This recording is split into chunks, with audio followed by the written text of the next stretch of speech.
నమస్కారం. ఈ macro economic విశ్లేషణకు స్వాగతం. ఒక చిన్న భౌగోళిక వివాదం ప్రపంచవ్యాప్తంగా మన రోజువారీ ఖర్చులను అమాంతం ఎలా పెంచేస్తుందో తెలుసా? మిడిల్ ఈస్ట్లో జరుగుతున్న ఈ సైనిక ప్రతిష్టంభన గ్లోబల్ ఎనర్జీ మార్కెట్లలో ఎలాంటి ప్రకంపనలు సృష్టిస్తోందో ఒక మ్యాక్రో ఎకనామిక్ అనలిస్ట్ కోణంలో ఇప్పుడు మనం లోతుగా విశ్లేషిద్దాం.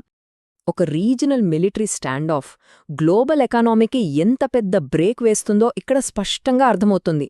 సప్లై చైన్ దెబ్బతింటే కమోడిటీ మార్కెట్లు ఎలా కుప్పకూల్తాయి, దానివల్ల ప్రపంచ ఆర్థిక వృద్ధి ఎలా ప్రమాదంలో పడుతుందనే దానికి ఇదొక పర్ఫెక్ట్ ఎగ్జాంపుల్. ఇదొక క్లాసిక్ సప్లై షాక్ దృశ్యం. ఈ ఎకనామిక్ రిపుల్ ఎఫెక్టును పూర్తిగా అర్థం చేసుకోవడానికి మనం ముఖ్యంగా 6 అంశాలను కవర్ చేద్దాం. ముందుగా హార్ముజ్ జలసంధి దిగ్బంధనం, ఆ తర్వాత ఆయిల్, గ్యాస్ మరియు ఎరువుల సప్లై, గ్లోబల్ ఇన్ఫ్లేషన్ మరియు సెంట్రల్ బ్యాంకుల పాత్ర, economic slowdown risk, market sentiment, ఫైనల్గా ఇన్వెస్టర్లు గమనించాల్సిన కీ పాయింట్స్. సరే, ముందుగా మొదటి అంశం హార్ముజ్ జలసంధి దిగ్బంధనం. అసలు గ్రౌండ్ లెవెల్లో ఏం జరుగుతోందో చూద్దాం. ఫిబ్రవరి 28న మొదలైన ఆకస్మిక దాడుల తర్వాత ఏప్రిల్ 8 నుండి ఒక అఫీషియల్ కాల్పుల విరమణ అయితే అమల్లో ఉంది. మిలిటరీ పరంగా చూస్తే ప్రస్తుతానికి ప్రశాంతంగానే ఉంది. కానీ అసలు సమస్య ఇక్కడే ఉంది. ఆర్థిక దిగ్బంధనం అంటే ఎకనామిక్ బ్లాకేడ్ మాత్రం ఇంకా అలాగే కంటిన్యూ అవుతోంది. ప్రస్తుతం పాకిస్తాన్ ద్వారా కొన్ని దౌత్యపరమైన శాంతి ప్రతిపాదనలు నడుస్తున్నాయి. ఈ బ్లాకేడ్ ఇంపాక్ట్ ఎంత తీవ్రంగా ఉందో ఈ డేటా చూస్తే మైండ్ బ్లాక్ అవుతుంది. ప్రపంచవ్యాప్తంగా సరఫరా అయ్యే మొత్తం ఆయిల్, గ్యాస్లో ఏకంగా 20%, అవును 20% ఈ ఒక్క జలసంధి గుండానే వెళ్లాలి. ఇప్పుడది పూర్తిగా ఆగిపోయింది. ఎనర్జీ మార్కెట్లలో ఒకేసారి ఇంత సప్లై కట్టయితే పరిస్థితి ఎలా ఉంటుందో ఊహించుకోండి. ఇక రెండో భాగం ఆయిల్, గ్యాస్ మరియు ఎరువుల మార్కెట్లపై పడుతున్న ప్రభావం. ఇక్కడొక డబుల్ ఇంపాక్ట్ నడుస్తోంది. ఒకవైపు చూస్తే ఇరాన్ ఈ హార్మూజ్ జలసంధిని తన కంట్రోల్లో పెట్టుకుంది. మరోవైపు అమెరికా నేవీ ఇరాన్ పోర్ట్లు చుట్టూ కౌంటర్ బ్లాకేడ్ వేసింది. దీనివల్ల ఆయిల్ ఎక్స్పోర్ట్స్ మాత్రమే కాదు, న్యాచురల్ గ్యాస్ సప్లై కూడా దెబ్బతింది. న్యాచురల్ గ్యాస్ ఎందుకు ముఖ్యమంటే వ్యవసాయంలో వాడే ఎరువుల తయారీకి ఇదే ప్రాథమిక ముడిసరుకు. అంటే ఎనర్జీ సెక్టార్తో పాటు గ్లోబల్ అగ్రికల్చరల్ సప్లై చైన్ కూడా ఈ సింగిల్ చోక్ పాయింట్ వల్ల విపరీతంగా డిస్టర్బ్ అవుతోంది. మ్యాక్రో ఎకనామిక్స్లో ఇలాంటి సప్లై షాక్ వస్తే రిజల్ట్ చాలా ఫాస్ట్గా ఉంటుంది. అందుకే గ్లోబల్ మార్కెట్లలో ముడి చమురు ధరలు యుద్ధానికి ముందున్న స్థాయి కంటే దాదాపు 50% పైగా పెరిగాయి. 50% జంప్ అంటే మామూలు విషయం కాదు. ఇదొక మ్యాసివ్ ప్రైస్ స్పైక్.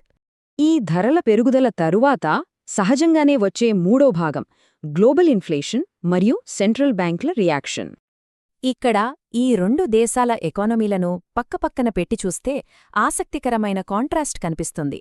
అమెరికాలో ద్రవ్యోల్బణం అంటే ఇన్ఫ్లేషన్ రేట్ 3.5% పెరిగి ఎకనామిక్ గ్రోత్ నెమ్మదించింది. అదే ఇరాన్ విషయానికొస్తే పరిస్థితి మరింత దారుణంగా ఉంది.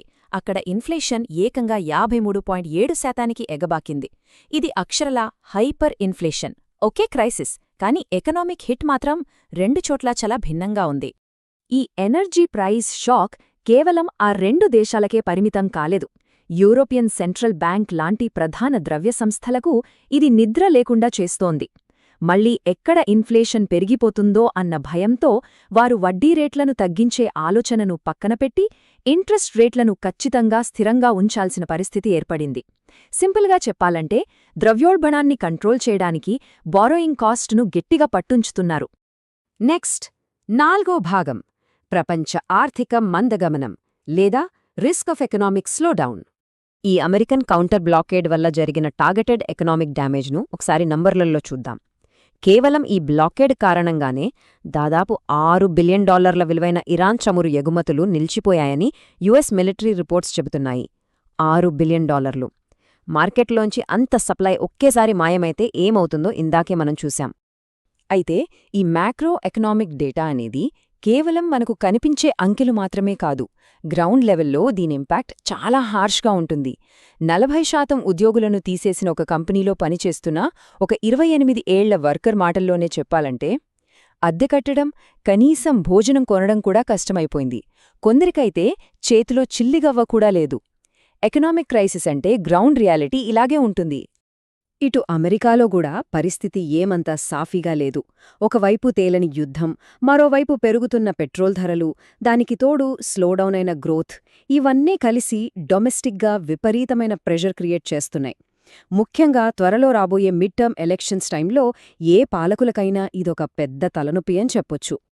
ఇక 5వ భాగం మార్కెట్ సెంటిమెంట్ అండ్ వొలాటిలిటీ. మార్కెట్లు దీనికి ఎలా రియాక్ట్ అవుతున్నాయి? ముందుగా ఇరాన్ వైఖరిని గమనిద్దాం. ఇరాన్ జ్యుడిషియరీ చీఫ్ రీసెంట్గా ఒక మాట అన్నారు. మేము ఏ విధంగానూ యుద్ధాన్ని ఆహ్వానించము, మాకు యుద్ధం వద్దు, అది కొనసాగటం కూడా మాకు ఇష్టం లేదు అని. వాళ్ళు అఫీషియల్ కండిషన్స్ ఏవైనా సరే ఈ మిలిటరీ కాన్ఫ్లిక్ట్ను ఇక్కడితో ఆపేయాలనే ఒక బలమైన సంకేతమైతే టెహ్రాన్ నుండి కనిపిస్తుంది. కానీ గ్లోబల్ మార్కెట్స్ మాత్రం ఇంకా హై టెన్షన్లోనే ఉన్నాయి. ఎందుకంటే ఈ హార్మూజ్ జలసంధి బ్లాకేడ్, దానివల్ల వచ్చిన సప్లై చైన్ ప్రాబ్లమ్స్ ఇంకా కొన్ని నెలల పాటు కంటిన్యూ అయ్యే ఛాన్స్ ఉందని అమెరికా భావిస్తోంది. దానికి తగ్గట్టే వాళ్ల ప్రిపరేషన్స్ జరుగుతున్నాయి. అంటే లాంగ్ టర్మ్ వాలటైలిటీకి మార్కెట్లో ముందుగానే ప్రిపేర్ కావాల్సొస్తోంది. ఫైనల్గా 6వ భాగం వాట్ ఇన్వెస్టర్స్ షుడ్ వాచ్. ఇప్పుడు మనం దేనిపై ఫోకస్ చేయాలి? ఎనర్జీ మార్కెట్స్ ఫ్యూచర్ డైరెక్షన్ను డిసైడ్ చేసే 4 కీ ఫ్యాక్టర్స్ మనకిప్పుడు స్పష్టంగా కనిపిస్తున్నాయి. 1. పాకిస్తాన్ ద్వారా జరుగుతున్న ఇరాన్ కొత్త పీస్ ప్రపోజల్స్. 2. వాణిజ్య నౌకల కోసం అమెరికా ఆధ్వర్యంలో ఏర్పడుతున్న మారిటైమ్ ఫ్రీడమ్ కన్స్ట్రక్ట్. 3. ఫ్రాన్స్ బ్రిటన్ల షిప్పింగ్ కూటమి. చివరగా ఏప్రిల్ 8 నాటి సీజ్ ఫైర్ ఎంతవరకు నిలబడుతుంది అనేది. ఈ డెవలప్మెంట్స్పైనే ఇన్వెస్టర్లు కన్నేసి ఉంచాలి. ఫైనల్గా మొత్తం మ్యాక్రో ఎకనామిక్ పిక్చర్ అంతా ఒకే ఒక్క ప్రశ్న చుట్టూ తిరుగుతోంది. ఈ దౌత్యపరమైన శాంతి చర్చలు సక్సెస్ అయ్యి బ్లాకెట్ తొలగిపోయి ఎనర్జీ మార్కెట్లు మళ్లీ నార్మల్ అవుతాయా, లేదా గ్లోబల్ ఎకానమీ ఒక సుదీర్ఘమైన ద్రవ్యోల్బణంతో కూడిన మాంద్యంలోకి జారుకుంటుందా? ఎకనామిక్ రిసెషన్ కంటే డిప్లొమసీ ఫాస్ట్గా పనిచేస్తుందా అనేది ఇప్పుడు $1 మిలియన్ క్వశ్చన్. ఈ మ్యాక్రో ఎకనామిక్ విశ్లేషణను ఫాలో అయినందుకు ధన్యవాదాలు.